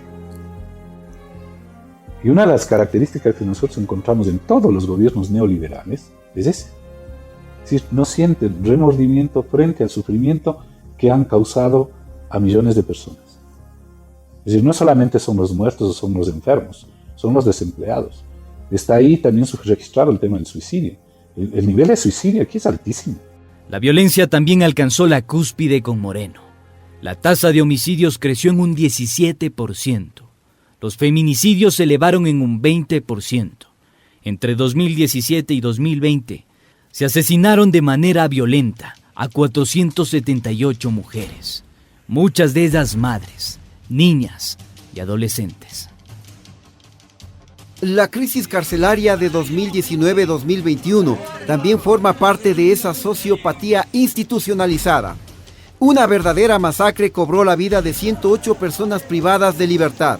Centenas de videos se difundieron por las redes sociales con escenas espeluznantes, donde se apreciaba el descuartizamiento de brazos, piernas y torsos, y la decapitación en vivo y en directo. En un hecho simultáneo que se produce en 3 provincias y en 4 cárceles, es decir, cárceles distantes, claramente hay 4 elementos que son claves. 1, que hay organización. 2, que hay planificación. 3, que los niveles de comunicación son muy altos. Y 4, que hay una relación entre el adentro y el afuera. ¿Por qué no se logró detectar esto? Yo creo que principalmente, por un lado, porque no hay inteligencia dentro del sistema carcelario, y por otro lado, porque sin duda hay relaciones muy estrechas entre las organizaciones criminales y los que están llevando a cabo estas políticas. Eso ya se ha visto incluso con personas que han sido sometidas a la justicia y que se ve claramente. Ahora, lo que yo veo es que el hecho de que se produjo esa matanza tan espantosa entre 79 y 80 personas, también hubo un mensaje muy claro hacia la gente de afuera y hacia la sociedad. No por algo se grabaron los hechos más atroces que ocurrieron, como el desmembramiento de partes del cuerpo, descabezamientos, torturas, etcétera, para que la sociedad conozca. Yo creo que aquí ya habían como 3 mensajes dirigidos, uno hacia los otros grupos del narcotráfico, otro hacia la policía y un tercero hacia la sociedad. ¿Y por qué a la sociedad? Porque ya hay una relación muy estrecha entre el adentro de la cárcel y el afuera de la cárcel. Ahí nosotros tenemos índices de cómo una sociedad puede estar deteriorada, ¿sí? Es el tema muertes violentas, suicidio, ¿sí? Muertes de personas de tercera edad y agudización, ¿no es cierto?, de situaciones de riesgo en la infancia. Frente a estos hechos, cabe una simple y sencilla pregunta. ¿Quiénes realmente gobernaron con Moreno? A los que ignoran, enseñarles todo lo que puedas. La sociedad es culpable de no dar enseñanza gratis. Es responsable de la noche que produce. Esta alma está llena de sombras, y allí se comete el pecado. El culpable no es quien ha cometido el pecado, sino aquel que ha hecho la sombra. Si las sombras, mentiras y engaños nos aquejan, hoy te contamos la verdad.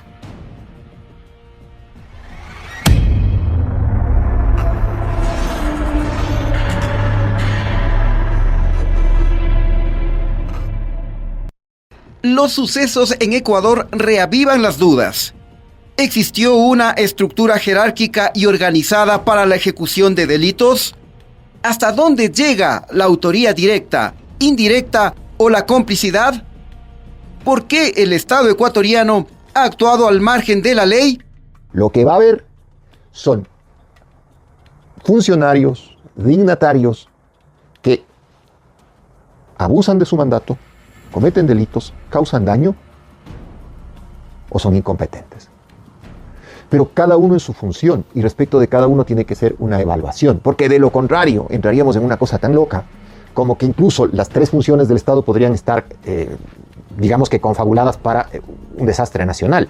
Esa sería una cuestión, primero, ilógica, medio conspirativa, y tercero, es un Estado suicida. Sí, porque la misma responsabilidad podríamos echarle a la Asamblea por no haber enjuiciado políticamente al ministro de Salud, por no haber enjuiciado políticamente al propio Moreno. A veces, mi querido Andrés, a veces hay generaciones que salen mal, que no son buenas, que son deshonestas. A veces hay generaciones criminales que usan el Estado para sus fines criminales. Si en el ámbito político el autosabotaje y la captura fueron las características del gobierno de Moreno, la pregunta central es: ¿a quién benefició su gestión? Nosotros estimamos que en los 3 años, entre 52 y el 68% del total de ministros, secretarios de Estado, pertenecieron o participaron como gerentes generales o en una cámara empresarial. Es decir, en el tercer año, 7 de cada 10 ministros habían pertenecido a la empresa privada y de gerentes generales pasaban a ser funcionarios públicos. A esto se le denomina pues captura empresarial. Es una suerte de puerta giratoria, donde yo soy del sector privado, paso al sector público, me beneficio de lo que pasa en el sector público y después salgo y renuncio. Existen actores clave en el giro económico de Moreno. Richard Martínez, su equipo y las principales cámaras económicas lograron concretar la primera reforma, que a la par del cambio político se consumaba.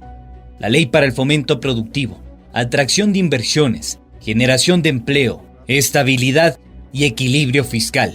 A esta ley se sumó el recorte del presupuesto del Estado, el retiro del subsidio a la gasolina súper y la condonación de impuestos a los grupos económicos. En el año 2018 se aprobó la Ley de Fomento Productivo. En esta Ley de Fomento Productivo se aprobó por parte de la Asamblea Nacional la remisión de obligaciones tributarias no pagadas, básicamente por los grandes grupos económicos. Las petroleras, por ejemplo, sumadas las obligaciones no pagadas, daban un total de cerca de 1.200 millones de dólares. Y a eso sumas otros grupos empresariales, es alrededor de 2.600 millones de dólares.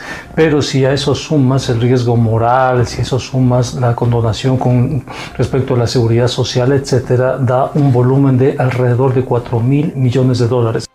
Si solo tomamos en cuenta los 2.766 millones de dólares de deuda, hablamos del equivalente a la construcción de 15 grandes hospitales con más de 400 camas hospitalarias para enfrentar la pandemia. Pero lo que es interesante es también el sector bancario. ¿Por qué? Porque hay indicadores del sector bancario que me parecen pertinentes. Uno de ellos tiene que ver con la relación entre depósitos y cartera. En el periodo 2007-2017, esa relación depósitos y cartera de 70%, es decir, había una regulación que impedía que los bancos utilicen toda la cartera, toda la colocación en depósitos, en cartera, en créditos, etcétera, ¿no? Una relación de 70%, es decir, de cada $100 que se depositaban, 70 iban a créditos. A partir del año 2018 cambia esa relación y los bancos suben a cerca del 93%. Eso se llama índice de apalancamiento. Por eso tú tienes un fenómeno muy interesante en los últimos 3 años. El volumen de los bancos crece a un promedio anual del 14%, mientras que el PIB creció al 1%. Los últimos años han sido dorados para el 2% de la población, según datos del Servicio de Rentas Internas.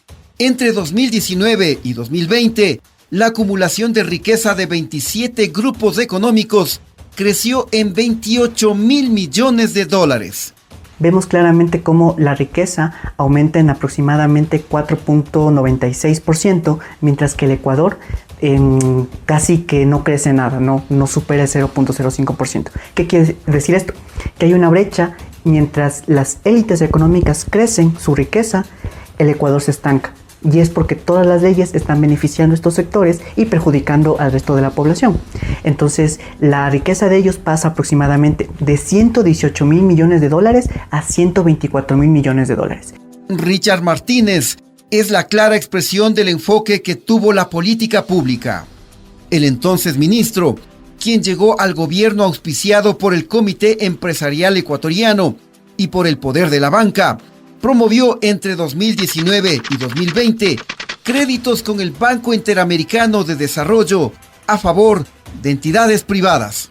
Esto muestra no solamente la cogobernabilidad que ha habido desde, digamos, los grupos de derecha, sino que esos grupos oligárquicos, económicos y financieros, ¿no es cierto?, están definiendo las políticas. Hemos visto de la UDLA han salido ministros, hemos visto, ¿no es cierto?, quién le puso a Richard Martínez, al actual ministro de Economía, que es el grupo de Lazo con los socialcristianos. Entonces hay una fuerte injerencia y obviamente un apoyo desde el gobierno para poder lograr estos financiamientos. El BID Inves entregó 70 millones de dólares al Banco de Guayaquil, 50 millones al Banco Pichincha, 30 millones al Banco Internacional, 18 millones a la Universidad de las Américas, 40 millones a la cadena de supermercados TIA y 80 millones a Phoenix Tower International.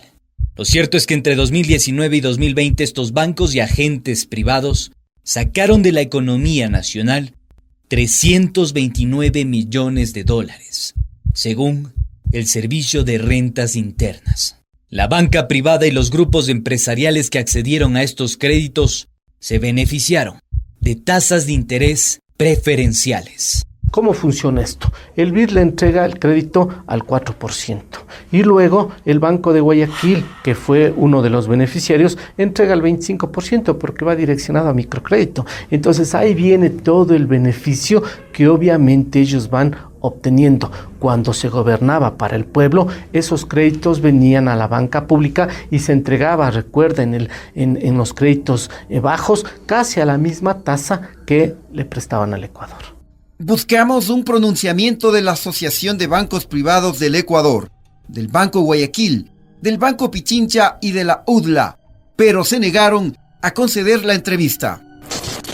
Yo creo que Richard Martínez es un joven inteligente, preparado, comprometido con el Ecuador. La gestión de Martínez no fue gratuita. Su esmerado papel ante el BID, favoreciendo a la banca y al sector empresarial, y su decisión de anticipar el pago de $1.000 millones acreedores de deuda externa en plena pandemia, los llevaron a ser nombrado vicepresidente de países del BID en noviembre de 2020, pese a existir prohibición constitucional. Este es un tema interesante. Normalmente los delegados que tiene el país a los diferentes multilaterales, es decir, el delegado que tiene el Ecuador al Fondo Monetario Internacional, al Banco Mundial y al Banco Interamericano de Desarrollo, son directamente nombrados por el ministro de Finanzas. Lo que quiere decir que el delegado actual ecuatoriano al Banco Interamericano de Desarrollo y que votó a favor de la candidatura de Richard Martínez, violando la Constitución del Ecuador, fue previamente nombrado por Richard Martínez. La encomiable gestión de Martínez ha sido altamente recompensada. Richard gana nada más y nada menos que $30,000 mensuales como alto funcionario del BID. Sí es importante en ese sentido anotar, es más bien esta especie de camino que hizo el ministro de Finanzas para pasar del Comité Empresarial Ecuatoriano al Ministerio de Finanzas y después desde el Ministerio de Finanzas, utilizando el vehículo de dicha cartera de Estado hacia la vicepresidencia de países del Banco Interamericano de Desarrollo. Y el hecho de que Richard Martínez asuma una de las vicepresidencias, de las más importantes vicepresidencias, por cierto, la vicepresidencia de países, incumpliendo lo que dice la Constitución con respecto a quienes han ocupado carteras de Estado y por tanto han tenido relación directa de crédito con el Banco Interamericano de Desarrollo. Ahí usted lo que tiene es que el ministro al que le entregaron más de $1,000 millones desde el Banco Interamericano de Desarrollo es ahora quien concede los créditos. Los ejemplos sobran para evidenciar a los grandes ganadores. Entre el 2018 y 2019, la banca tuvo ganancias extraordinarias por un total de $1,064 millones. Apenas 5 bancos concentraron el 84% del activo financiero, según la Superintendencia de Bancos. ¿Qué culpa tenemos que Moreno ante la incapacidad? Pues acoja la sabiduría de Lazo. Si Lazo sabe manejar la economía. El 16 de abril de 2020 llegó a la Asamblea Nacional la Ley de Apoyo Humanitario, cuando la curva de la pandemia en Guayaquil venía en aumento. En ese mes, la cifra de fallecidos inusuales alcanzó las 12.517 personas, y en ese mismo mes se dio paso a la reforma laboral más importante de las últimas décadas. La mal llamada Ley de Apoyo Humanitario resultó ser un retroceso en materia de derechos de por lo menos 50 a 60 años atrás. Debe ser el texto de flexibilidad laboral más brutal de los últimos tiempos. Ha generado que cientos de miles de trabajadores sean presionados por sus empleadores a presentar renuncia a sus derechos para volver a ser contratados, dizque a media jornada para pagarles la mitad, 400, los bajaron a $200, pero igual siguen haciendo trabajos de 8, 10, 12 horas. Resultó que se despidió a la gente sin ningún tipo de indemnización en derecho. Gente que tenía indemnizaciones de 10, 15, 20 mil, 30 mil, 40 mil, 100 mil dólares. Hay un caso que conozco de una empresa de electrodomésticos de más de 300 mil dólares y les ofrecieron pagar 600, 800 dólares, 300 dólares. Es decir, realmente se estableció un régimen que no se había dado antes en la historia del país, ni siquiera en el gobierno de Febres Cordero. Con 74 votos a favor, la bancada de Alianza País, el movimiento Creo de Guillermo Lazo y algunos aliados independientes aprobaron la Ley de Apoyo Humanitario. Así se puso fin a la exigencia de las cámaras y del Fondo Monetario Internacional.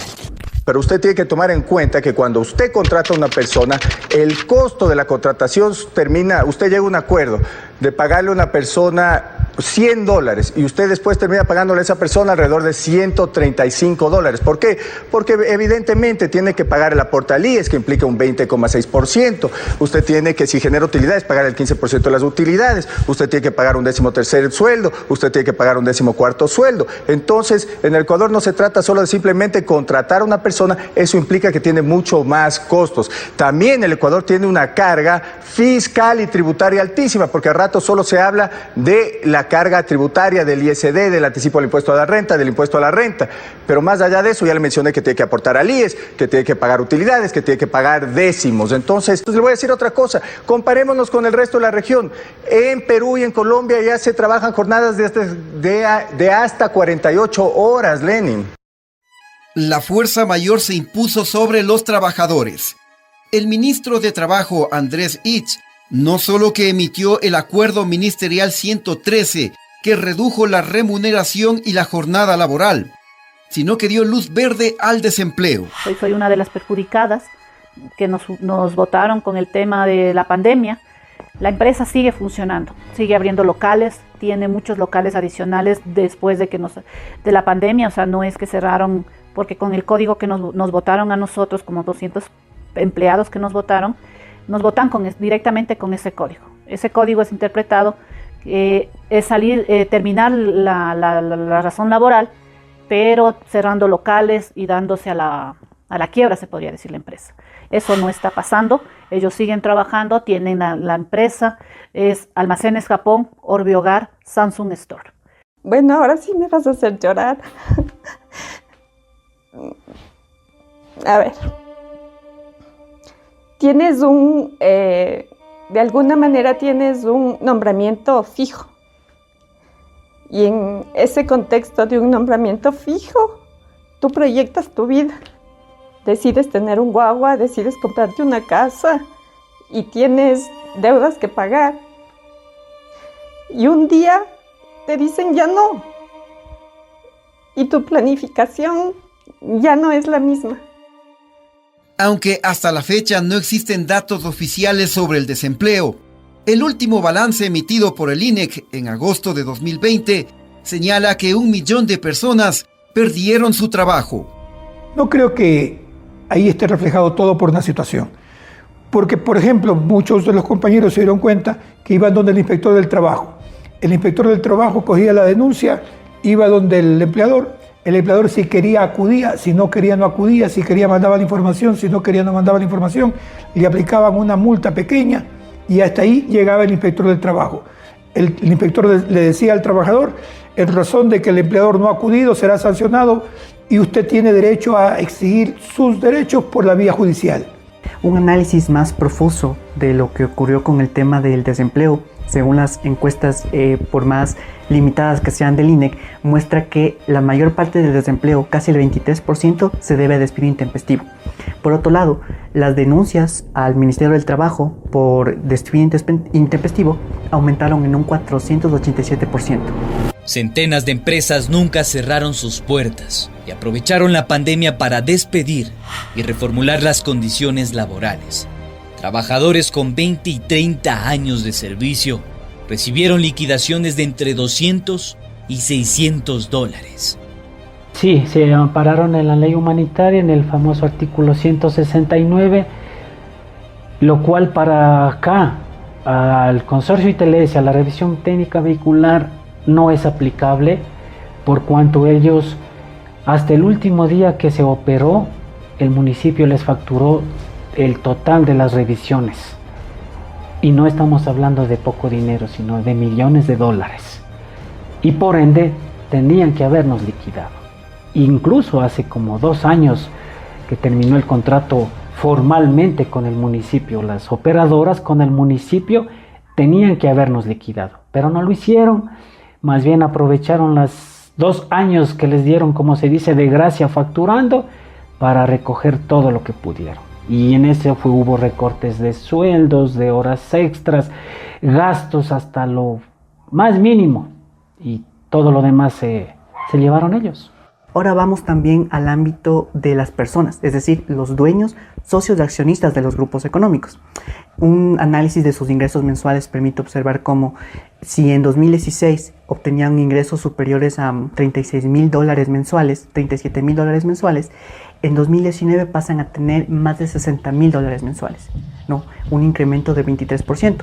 Si hacemos una comparación con el salario básico unificado, en 2016 ellos ganaban en promedio 88 veces más que 88 veces un salario básico unificado, mientras que en 2019 pasa a ser 133 veces un salario básico unificado.